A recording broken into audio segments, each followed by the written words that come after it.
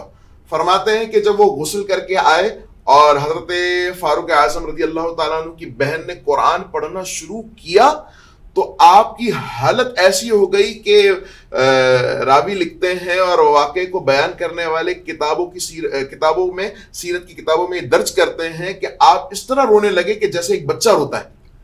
اللہ اکبر، رونے لگے، ابھی ایمان داخل نہیں ہوا لیکن قرآن کی چاشنی دیکھیے، قرآن میں کریم کی آواز کا نور دیکھیے کہ، اور پھر وہ عربی دان سمجھنے والے کہ کیا چل رہا ہے۔ قرآن کی تلاوت بہن نے شروع کی، اب یوں سمجھیے کہ ایمان نے دل کے دروازے پر دستک دی، اور پھر ایمان کی محبت، قرآن کی محبت، رسول اللہ کی محبت، اللہ کی محبت دل میں راسخ ہو گئی، اور پھر کلام کو سننے کے بعد وہ فرماتے ہیں کہ اب یہ ارادہ جو فاسق ارادہ تھا، غلط ارادہ تھا، اس سے میں توبہ کرتا ہوں، مجھے رسول اللہ صلی اللہ علیہ وسلم کی چوکھٹ پر لے جاؤ اور میں آپ علیہ السلام کے رب پر اور آپ علیہ السلام کی ذات پر ایمان لاتے ہوئے اسلام امن والا جو دین ہے اس میں شامل ہونے کے ساتھ میں اللہ کا کلمہ اور اس کے رسول کی رسالت کی جو نا اللہ اس کے رسول کا کلمہ پڑھ کر اسلام کے دائرہ اسلام میں داخل ہونا۔ سبحان اللہ۔ یہاں ایک سوال آپ نے درمیان میں ایک بات کی، بڑا زبردست سوال ہو سکتا تھا اس پہ۔ آپ نے کہا بچوں چھوٹے بھی بڑوں کو راہ راست، یا میں راہ راست شاید بڑا لفظ ہو جائے گا، ڈائریکشنز دے سکتے ہیں، سمجھا سکتے ہیں۔ ہمارے یہاں اس قسم کا رجحان بڑا کم سا نظر آتا ہے، جس پر ہم نے بات بھی کی، اور آپ کو نہیں پتا، اینکے نہیں خبر، مطلب اس قسم کی، اس سے ہوتا کیا ہے کہ اس کے اندر بچوں کے اندر پھر وہ کچھ بات کرنے کی صلاحیتیں کم ہو جاتی ہیں، سوچ سمجھ کے مشورے دینے کی صلاحیتیں بھی کم ہو جاتی ہیں، اور شاید اعتماد کی کمی بھی ہو جاتی ہے۔ آپ سمجھتے ہیں کہ بڑوں کا چھوٹوں کے ساتھ یہ رویہ کئی قسم کے اور بھی معاشرتی چیزوں کو جنم لیتا ہے؟ ایک بات یاد رکھیے گا، اس ٹرانسمیشن کے وسیلے سے میں کہنا چاہتا ہوں کہ بڑا وہ ہوتا ہے جو واقعی بڑا ہو۔ ہاں، بڑے کا مطلب یہ نہیں ہوتا کہ بس آپ ہر چیز سامنے والے پر تھوپ دیں گے، نہیں، میں کہہ رہا ہوں تمہیں نہ مشورے کی اجازت ہے نہ تمہیں بولنے کی اجازت ہے، بس اپنے زبان پر اور اپنے منہ پر تالا لگا لو، نہیں، بلکہ اگر چھوٹا سمجھداری والی گفتگو ہمیشہ کرتا ہے تو اس کو اپریشیٹ کریں تاکہ اس کا کانفیڈنس ڈیولپ ہو۔ بالکل۔ پھر ساتھ ہی آپ اپنی تربیت، دیکھیں سب سے پہلے مسئلہ یہ ہوتا ہے کہ بندہ اپنے آپ کو جو نا بڑا پروفیسر سمجھتا ہے اور دینی اعتبار سے مفتی سمجھتا ہے، اور سامنے والے گھر کے بندہ ہو، بھائی ہو، چھوٹی بہن ہو یا وائف ہو یا گھر کے دیگر افراد ہوں، وہ اس کو سمجھتا ہے کہ وہ ہی از اے جاہل یا شی از اے جاہل، یہ جاہل ہے، اس کو جو میں کہوں گا وہ کرے گا، نہیں، بلکہ آپ اتنا خوبصورت لہجہ بنائیں اور بلکہ رول ماڈل بنے کہ آپ کے سامنے والا آپ کے سامنے کوئی بات جھجک کے نہ کہے۔ اس سے یہ ہوگا کہ سامنے والا آپ کو سمجھے گا کہ دوست ہیں آپ، اور پھر وہ غیر کی دوستی بنا کر کسی اور سے دوستی کر کے بگڑے گا نہیں، اور پھر ہوگا یہ کہ جب آپ اس کی اچھے انداز سے تربیت کر لیں گے، پھر معاشرے کے اندر اتاریں گے، تو وہ فساد اور بگاڑ کا سبب نہیں بنے گا, بلکہ وہ خود بھی اچھا ہوگا اور معاشرے کو بھی اچھا بنائے گا. کیا بات. ورنہ ہوتا یہ ہے کہ چھوٹے کو چھوٹا یہ بارہا احساس دلا کر اس کو اتنا کمزور کر دیا جاتا ہے کہ پھر بہت ساری نیگیٹو چیزیں اسی کے اندر جنم لیتی ہیں, اور جس سے دیکھیں فرد اچھا ہے تو معاشرہ بہت اچھا ہوتا ہے. اور ہمارا یہ ایک اور بگاڑ یہ ہے کہ میں اچھا باقی سب خراب, میں سمجھدار باقی سب بے وقوف, یہ نہیں ہونا چاہیے. بلکہ ہونا یہ چاہیے کہ آپ, میمنوں میں اکثر یہ کہا جاتا ہے کہ باہر بڑائی اور گھر میں لڑائی, یہ نہیں ہونا چاہیے. بلکہ تربیت کا معاملہ یہ ہونا چاہیے کہ پہلے اپنے آپ کو اچھا رکھا جائے, اپنے آپ کی تربیت کو اچھا رکھا جائے, اور پھر سامنے والے سے اگر کوئی عمل ایسا ہو جائے تو اس کے مختلف پہلوؤں کی طرف روشنی ڈالتے ہوئے یا مختلف پہلو کی طرف نظر کرتے ہوئے اس سے پہلے یہ دیکھنا چاہیے کہ معاملہ, یہ مارکا, یہ معاملہ, یہ پریشانی کیوں آئی. بالکل, اور مطلب ٹھنڈا مزاج ضروری ہے, فوراً ہر چیز میں جذبات پر نہیں چلتا. ان شارٹ کہ بڑا پن یہ نہیں ہے کہ آپ اپنی بڑائی بیان کرتے رہیں, بڑا پن یہ ہے کہ آپ چھوٹوں کو بھی موقع دیں, کچھ بولنے کا موقع دیں, ان کے اندر اعتماد پیدا کریں. ایڈوکیٹ صاحبہ عظمیٰ یوسف صاحبہ بھی ہمارے ساتھ موجود ہیں, اور میں ایک قانونی نقطہ آپ کی طرف لے کے آؤں گا. یقینی طور پر بات بہن بھائیوں کی ہو رہی ہے, یعنی کہ وراثت میں جو ہے میں اور آپ یقینی طور پر کئی ایسے معاملات ہماری روزمرہ زندگی میں بھی ہمارے ساتھ ہوتے ہیں, اور میرا خیال ہے کہ جتنا اس کا ایکسپیرینس آپ لائرس کو یا وکلا کو ہوتا ہے, وکلا برادری کو ہوتا ہے, کہ یہ مسائل خواہ و جائیداد کے ہوں, کسی اور کی پرابلم کے ہوں, بہن اور بھائیوں کے رشتے جو ہے وہ کیا نسبتاً آپ سمجھتی ہیں کہ ڈے بائی ڈے کسی نہ کسی مادی ضروریات کو ہی لے کے سمجھیں کمزور ہوتے جا رہے ہیں, اور شاید ہم اس طرف زیادہ مضبوطی کی طرف, یا اور ہمیں اس میں کوئی سم ٹائم کچھ احساس بھی نہیں ہوتا کہ ہم کیا کرنے جا رہے ہوتے ہیں. بسم اللہ الرحمن الرحیم. سب سے پہلے آپ کو رمضان ٹرانسمیشن کرنے کی بہت مبارکباد. بہت شکریہ. اور اللہ کرے آپ ترقی کرتے رہیں اور رحمتوں کے مہینے میں رحمتوں اور برکتوں کے سائے میں بڑھتے جائیں آگے. اور بڑا اچھا آپ نے ماشاء اللہ سیٹ اپ لگایا, بہت خوشی ہوئی مجھے. آپ نے جو مسئلہ اس وقت نازک میرے سامنے پیش کیا ہے, بہن بھائی کا دیکھیے رشتہ بہت نازک ہوتا ہے. جب تک لڑکیاں بیاہ کر کسی اور کے گھر میں نہیں جاتی, والدین کے گھر میں ہوتی ہیں, وہ بھائیوں کی شفقت میں, والد کی شفقت میں بڑھ رہی ہوتی ہیں. جب وہ کسی اور کے گھر بیاہ کے چلی جاتی ہیں تو وہاں بہت سارے مسائل ان کے سامنے موجود ہوتے ہیں. بالکل. ان کا ہر وقت ذہن اس طرح سے بڑھ رہا ہوتا ہے کہ اگر میں کسی بھی مسئلے سے نمٹنا چاہوں تو مجھے والد کا سہارا مل جائے گا, میں اپنے بھائی کو پکار لوں گی. ہم نے جتنی میری پریکٹس رہی ہے ابھی تک, اس میں گھریلو تنازعات کے حوالے سے یا کوئی آپسی معاملات میں ناچاکی ہو, سب سے پہلے ہماری جو لڑکیاں ہیں, جو بچیاں ہیں, جو بہنیں ہیں, وہ پہلے والدین کی طرف رجوع کرتی ہیں کہ آپ آ کر ہمارے مسائل سلجھا دیں. بالکل. اس میں والد کے بعد بھائی کا سب سے اہم کردار ہوتا ہے. کئی باتیں ایسی ہوتی ہیں تو بعض اوقات والد سے ڈسکس نہیں کی جا سکتی ہیں ڈیٹیل, لیکن بھائی بہن کا رشتہ اتنا مربوط اور منظم ہوتا ہے بچپن سے کہ وہ اپنے بھائیوں کو کہہ جاتی ہیں. اور بعض اوقات کیسز کو ڈیل کرتے ہوئے ایسا سامنے آیا کہ بھائی بڑے تیش میں آ جاتے ہیں, بہنوں ہی صاحب کو کچھ کلمات کہہ دیے اور اس سے آپس میں معاملات اور خراب ہو جاتے ہیں. جی, معاملات خراب ہو جاتے ہیں. لیکن جہاں تک آپ جائیداد یا وراثت کے تنازع کو لے کے چلیں تو ایسا بھی دیکھنے میں آیا ہے کہ وہ حق وراثت جو اللہ تعالیٰ کی طرف سے دیا گیا ہے, اس میں کہیں نہ کہیں اس طرح کی کوتاہی یا لاپرواہی کر دی جاتی ہے کہ اگر بہنیں بیاہ کے چلی گئی اور ان کو جہیز میں تحائف تحفے والدین کی طرف سے دے دیے گئے تو اب حق توارث میں ان کا حصہ نہ دیا جائے. کئی تنازعات ایسے سامنے آتے ہیں کہ اب والدین کی جائیداد کا اگر تصفیہ کیا جا رہا ہے آیا ان کی زندگی میں یا ان کے چلے جانے کے بعد, تو بھائی اس بات پر بہت جبلت پسند ہو جاتے ہیں کہ نہیں جی اب تو جائیداد میں صرف ہمارا حصہ ہے. لیکن ایسا نہیں ہے. اللہ اور رسول کے قانون کے مطابق بھائی 2 حصوں کا وارث ہوتا ہے اور بہن یا بیٹی 1 حصے کا. بالکل ایسا ہی ہے. لیکن اس معاملات کو لے کر لوگ پھر عدالت کو رجوع کرتے ہیں اور پھر عدالتیں ان کا تصفیہ کرتی ہیں. تو بہن بھائی کے معاملات ہیں تو نازک, لیکن اکثر اوقات آپ لا علمی کہہ لیں یا ہمارے معاشرے میں انداز پرورش اس قسم کا ہو گیا ہے کہ والدین یہ بچپن سے تربیت نہیں دے پاتے. صحیح بات. کہ اگر آپ اس گھر کا حصہ ہیں اور بچپن سے آپ اس گھر میں پلے بڑے ہیں, جیسے آپ کا اور آپ کی بیوی کا اس میں شراکت داری, یوں ہی آپ کی بہن یا بیٹی بھی گو کہ وہ بیاہ کے چلی جائے لیکن وہ اس حصے میں جائیداد کے اتنی ہی حقدار ہے. بے شک اللہ رسول کے قانون کے تحت اس کا حصہ آپ سے میں اس پہ یقینی طور پر ایک اور ایکسپیکٹ بھی میرے ذہن میں آ رہا ہے کہ کیا یہاں بھی کل بھی یہ سوال میں نے ہمارے مہمان سے کیا تھا کہ کیا اس میں میڈیشن کے یہ معاملات, گھریلو معاملات, ایک چھت کے نیچے ہونے والے معاملات, بہن بھائیوں کے معاملات اور فیملیز کے معاملات, میڈیشن کے ذریعے جیسے اور بہت ساری جگہوں پر ناظرین میمن کمیونٹی میں خاص طور پہ یہ میں اور آپ ہم سب دیکھتے ہیں کہ ایک میڈیشن کا بھی سلسلہ ہے,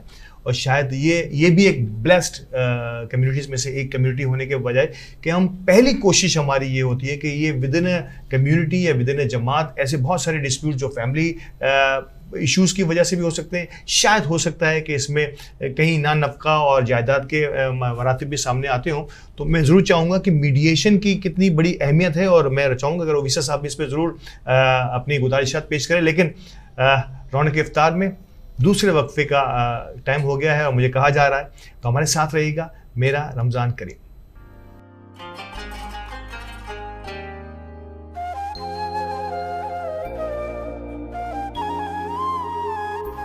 This Ramzan transmission is brought to you by OK Estate and Builder, Cosmos Realtor and Builder, M&J Shipping Line, Al Ibrahim Eye Hospital, Arfat Estate and Marketing. In association with One World Builder, Help International Welfare Trust, Bombay Lighthouse, Musani Electronics, Shan Marketing, Maiman Lawyers Forum, Bilwani Law Associates, North City School of Arts, Students Right Way, Al Mariam Real Estate, H. Dandor Production.